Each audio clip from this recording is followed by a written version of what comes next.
राजाले लगाउने यो श्रीपेच कति महँगो छ भन्ने बारे सायद तपाईलाई थाहा नहुन सक्छ। यो श्रीपेच हेर्दा जति सुन्दर छ यसको स्टोरी त्यति नै इन्ट्रेस्टिङ पनि छ। सुरुमा नेपालका राजाहरूले श्रीपेचको सट्टा यस्तो सिम्पल मुकुट मात्रै लगाउने गर्थे, तर माथौर सिंह थापा प्रधानमन्त्री बनेपछि उनले श्रीपेचमा लगाउने यस्तो विशेष प्रकारको कल्की भित्राउन सफल भए।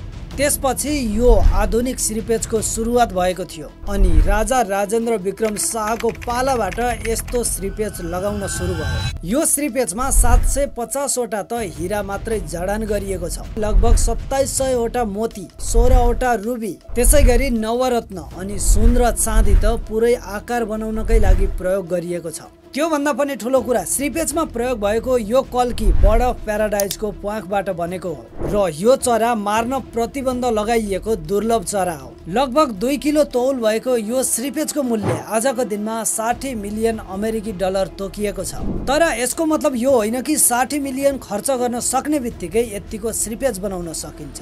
यो असम्भव छ, किनकि सुन चाँदी हीरा मोती जोडेर यतिको श्रीपेच बनाइहाले पनि यसको माथिको कल्की पाइँदैन आजको दिनमा। त्यसैले यदि धेरै खर्च गरेर बनाइहाले पनि श्रीपेच त बन्छ, तर कल्की बिनाको यस्तो मुडुलो श्रीपेच बन्छ। अब यो कल्कीको ठाउँमा कुखुराको प्वाख राखेर त हुँदैन, त्यसैले रहर नगर्नुहोस्।